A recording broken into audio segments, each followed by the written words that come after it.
Shut your fucking face. Fucking... Et si l'homme qui a gravé son nom dans l'or d'Hollywood cachait une liste secrète de stars qu'il méprisait? Imaginez que vous entriez aux Oscars de 1993, entouré de producteurs étincelants et d'acteurs primés, pour ne voir que Clint Eastwood, impassible, dans le hall du Four Seasons. Un acteur montant se lance dans une piètre imitation du réalisateur légendaire, la salle éclate de rire, sauf Eastwood, qui prend une gorgée, fait un signe de tête au barman et s'éloigne dans la nuit, laissant un silence qui stupéfia tout le monde dans la pièce. Des décennies plus tard, à 94 ans, la légende brise enfin sa carapace. Dans quelques rares moments d'honnêteté, sans script, Clint Eastwood a révélé les 5 célébrités qui ont gagné son plus profond mépris et les histoires qui l'expliquent. Rejoignez-nous alors que nous levons le voile sur la liste surprenante d'Eastwood et découvrons le drame qui a poussé les plus grands noms d'Hollywood à repenser leur carrière. Aux Oscars de 1993, le hall du Four Seasons était un tableau de glamour et de tension. Des producteurs vêtus d'Armani et de récents lauréats échangeaient du whisky et des rumeurs chuchotées, tandis qu'une silhouette solitaire, un réalisateur à l'allure de granit, s'attardait près du grand piano. La présence de Clint Eastwood passait presque inaperçue dans cette soirée scintillante. Pourtant, ses yeux scrutaient la pièce avec une attention silencieuse. La foule avançait par vagues d'applaudissements et de rires, inconsciente de l'orage silencieux qui se préparait au centre de la pièce. Un jeune acteur montant, dont le nom résonne encore dans les couloirs d'Hollywood, capta l'attention de la salle avec un numéro comique, une piètre imitation du réalisateur même qui l'observait avec une concentration imperturbable. Les rires qui jaillissaient des autres participants se heurtèrent au visage impassible d'Eastwood. Il termina son verre, offrit un seul signe de tête bref au barman et s'éclipsa sans un regard en arrière. Pas de mots, pas d'échange, juste le poids d'un silence qui semblait à la fois définitif et vivant. Pendant des années, des chuchotements ont parcouru l'industrie, le silence de cette soirée devenant un mythe. Qu'avait entendu Clint? Quels commentaires avaient fusé? Le nom de cet acteur disparut des listes de casting de Warner Brothers le mois suivant, comme effacé par une main invisible. Pas de déclaration publique, pas d'interview, pas de diatribe sur les réseaux sociaux. Le silence de Clint fut absolu, un rideau qui se referma sur le drame de cette nuit-là. Pourtant, le silence commença à se fissurer à l'âge de 94 ans. Lorsque la légende se permit enfin de parler, un schéma apparut. Une liste de 5 célébrités qui avaient gagné son mépris le plus profond, celles qui, pour une raison ou une autre, n'avaient pas respecté son credo artistique ou avaient simplement mal interprété son intention. Chaque nom portait une histoire de conflit, un moment où un homme qui vivait selon un code personnel rencontra un individu qui franchit cette ligne. Le premier nom sur cette liste était un cinéaste documentariste qui cherchait à se tailler une place en se moquant des principes mêmes qui avaient guidé la carrière d'Eastwood, Michael Moore.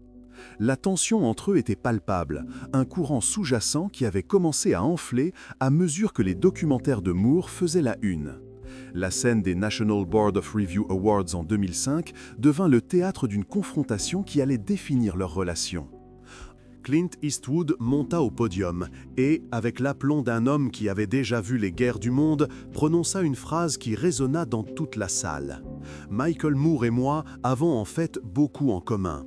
Nous apprécions tous les deux les documentaires, mais s'il se présente un jour à ma porte avec une caméra, je le tuerai. » La salle se tut, puis éclata en rires nerveux et en halètements chuchotés. Les yeux d'Eastwood restèrent fixes, il ne cilla pas, il n'adoucit pas son expression, il ne sourit même pas. Il se tint simplement là, une figure silencieuse et défiante, comme s'il venait d'adresser un avertissement à un fantôme. La tension planait comme de la poudre à canon, le public sentant le changement, la ligne tracée dans le sable qui n'avait plus jamais été franchie. Mais cette seule remarque n'était que la pointe d'une histoire plus profonde.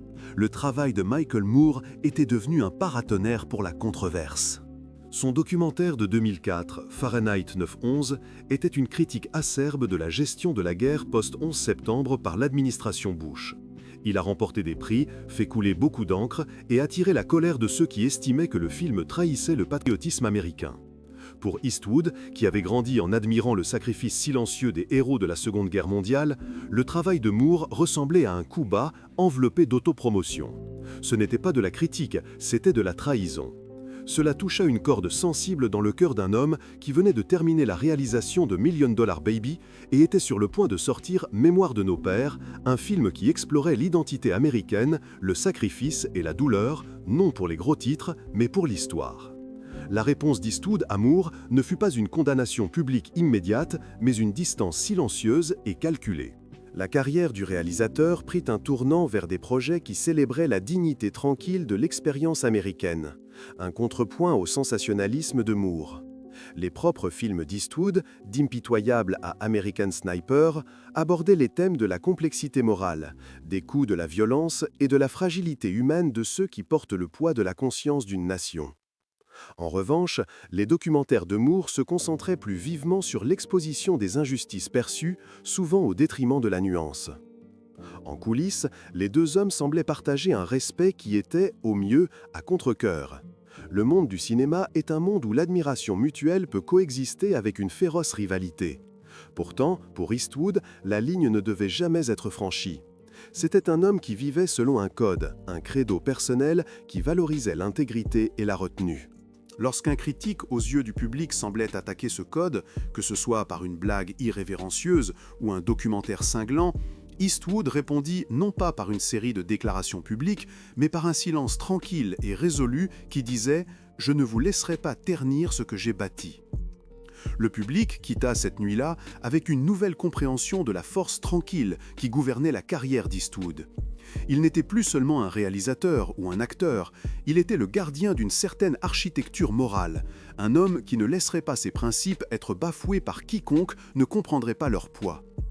Et bien que le monde puisse encore s'interroger sur les départs silencieux et les noms qui disparaissaient des listes de casting, le schéma était clair.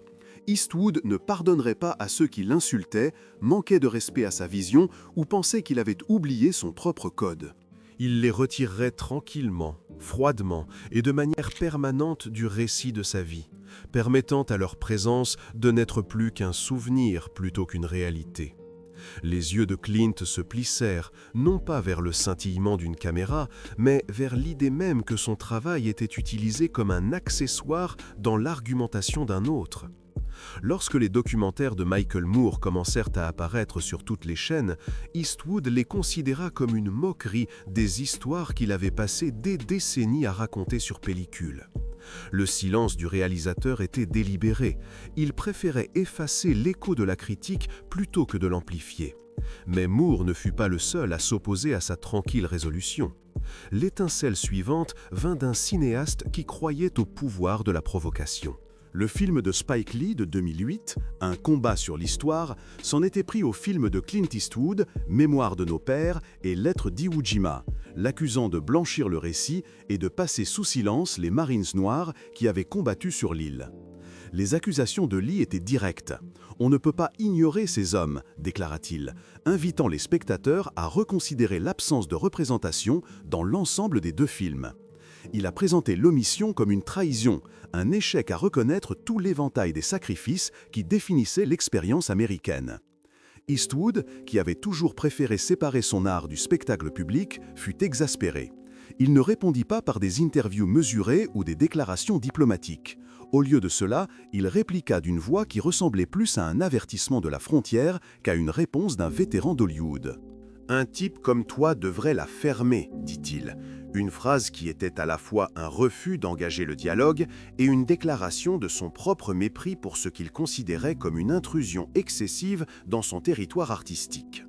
L'échange fit les gros titres, et la presse hollywoodienne, qui était restée largement neutre jusque-là, éclata en une flambée de spéculations sur une querelle naissante entre deux titans de l'industrie. Les retombées furent plus qu'un cirque médiatique.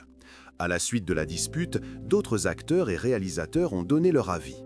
Certains condamnèrent Lee pour ce qu'ils considéraient comme une politisation inutile du cinéma, tandis que d'autres l'applaudirent pour avoir poussé Eastwood à confronter les lacunes de sa narration. La conversation qui avait débuté dans un festival de cinéma était maintenant devenue un débat national sur la représentation, l'histoire et les responsabilités des cinéastes. Malgré l'intensité de la discussion publique, Eastwood n'a jamais clarifié ses remarques dans aucune interview. Ce silence était un acte délibéré, une manière de dire que son travail lui appartenait et ne devait pas être disséqué par des voix extérieures. Pendant que le monde assistait à ce duel de mots, Eastwood se préparait déjà pour un nouveau projet qui allait tester sa patience d'une manière différente. En 2011, il a choisi Leonardo DiCaprio pour le thriller criminel J. Edgar. Le choix était une collision d'époque. DiCaprio, l'acteur de méthode connu pour son intensité et son engagement envers la vérité émotionnelle, et Eastwood, le réalisateur chevronné dont la philosophie était centrée sur la rapidité, le silence et le contrôle. Sur le plateau, la tension était palpable dès le premier jour. L'approche de DiCaprio du personnage impliquait des plongées profondes dans les monologues intérieurs et des répétitions qui s'étendaient jusqu'aux premières heures, cherchant à déterrer des couches que même le réalisateur ne pouvait anticiper. Eastwood, en revanche, privilégiait le style de la prise unique qui avait défini une grande partie de son travail antérieur. Il voulait capturer la brutalité d'un moment avant que l'acteur ne puisse trop y réfléchir. Les deux styles se sont heurtés comme l'huile et l'eau. DiCaprio, habitué à disséquer chaque nuance, trouva l'insistance d'Eastwood sur l'immédiateté étouffante. Eastwood, à son tour, estima que la méticulosité de DiCaprio menaçait le rythme du tournage. Ce qui commença comme un désaccord professionnel se transforma en une tempête silencieuse qui secoua le plateau. Des scènes furent coupées, des scènes furent refilmées et une profonde division se forma entre les deux stars. Pourtant, le clash sur le plateau ne concernait pas seulement la technique.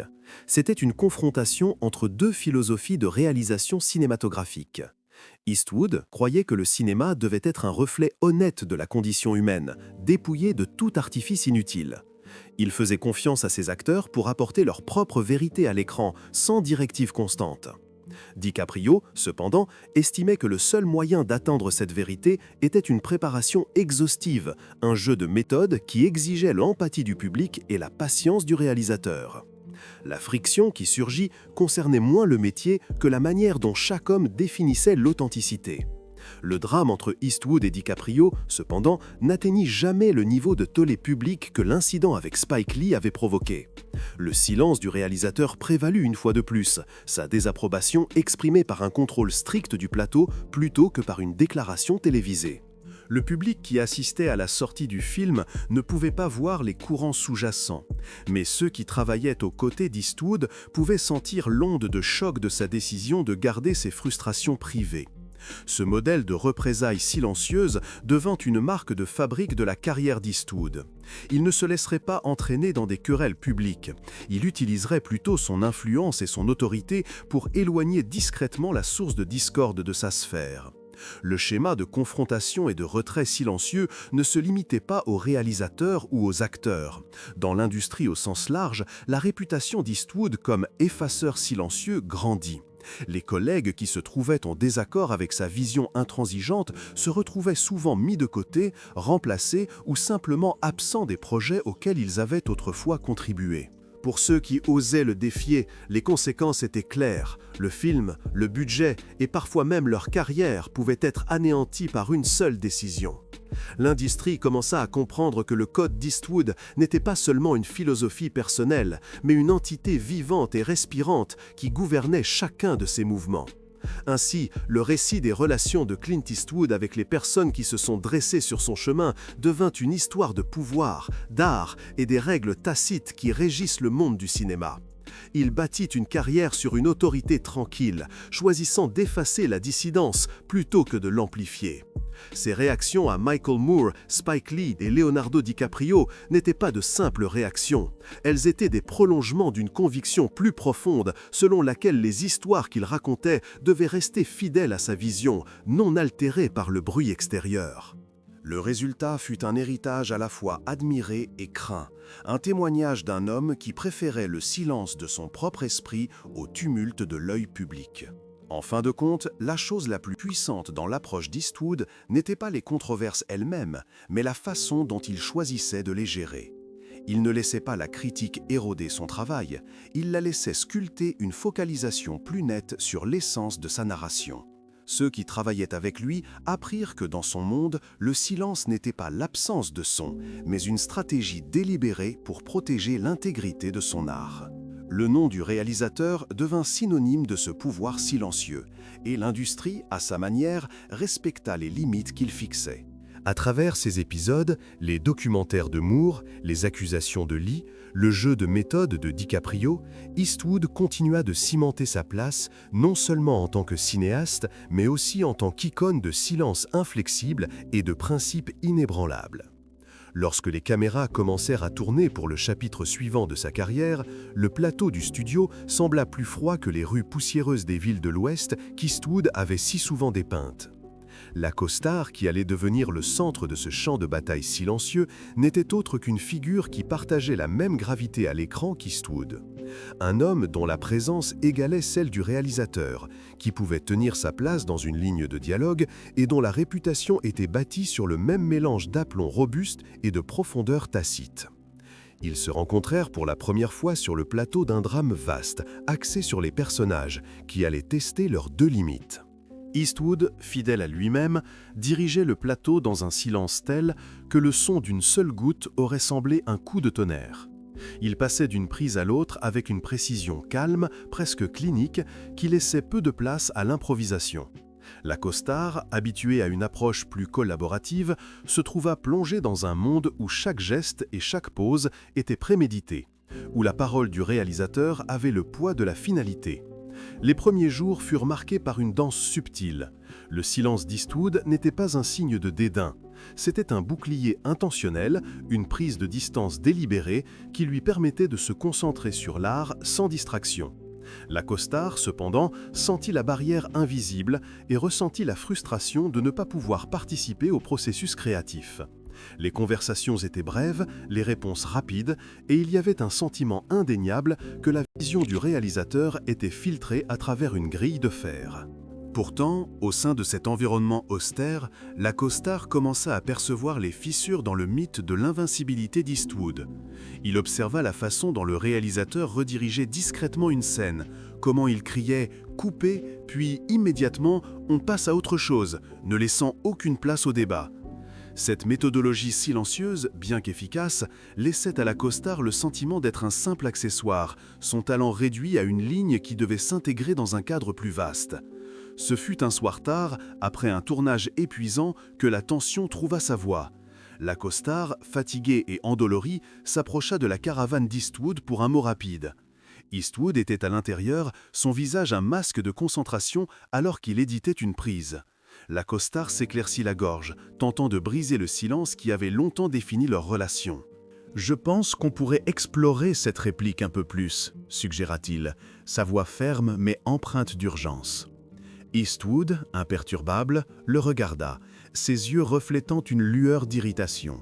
« Nous en parlerons lors de la prochaine séance », répondit-il, et d'un seul geste ferma la porte.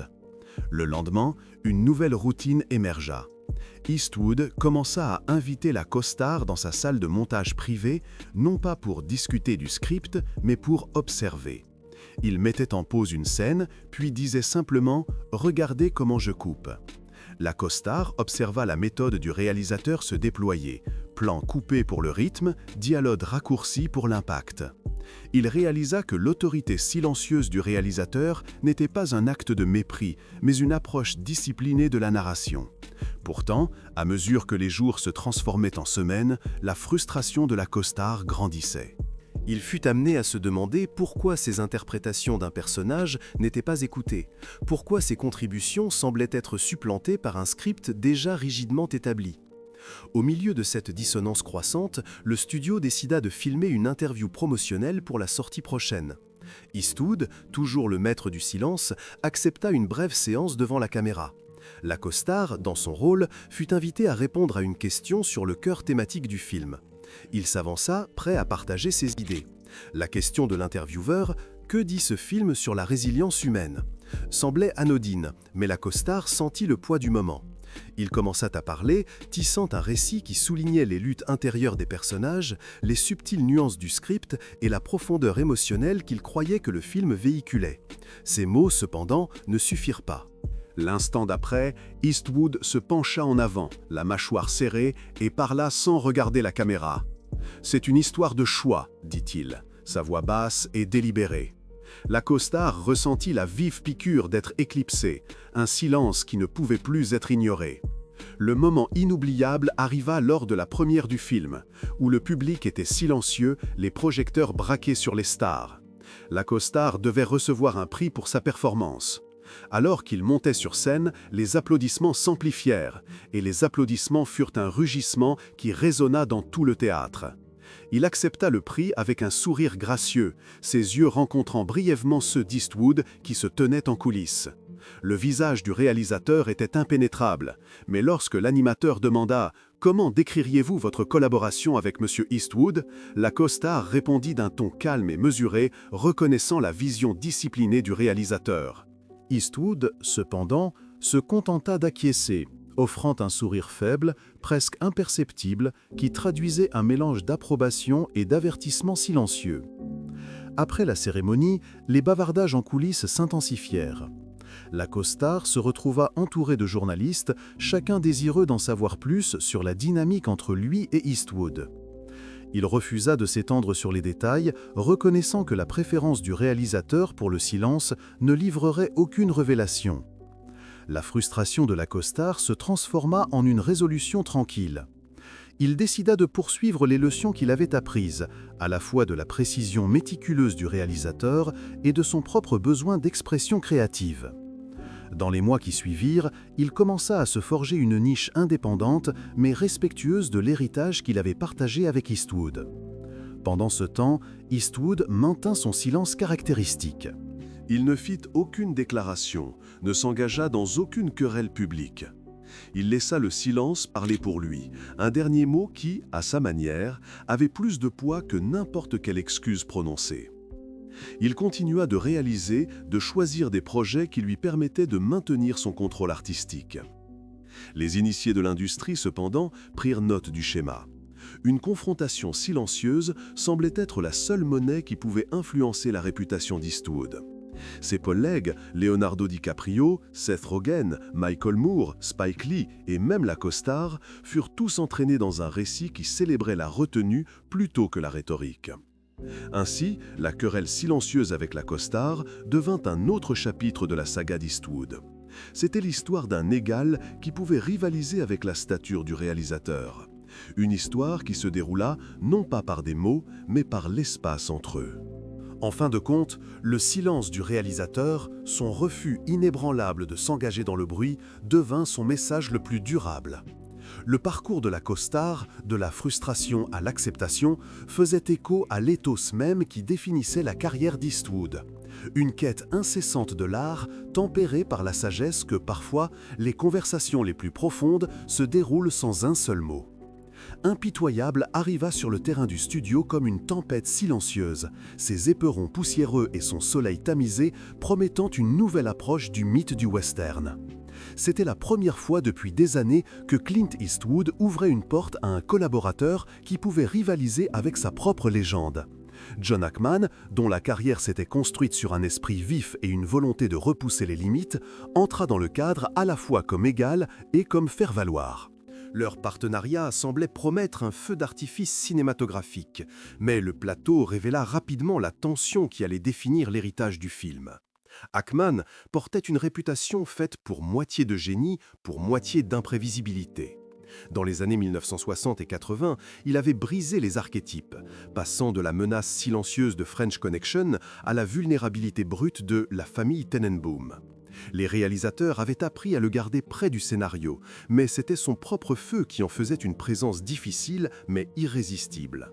Quand il entra dans le monde du silence contrôlé de l'homme de l'Ouest, le décalage était presque inévitable.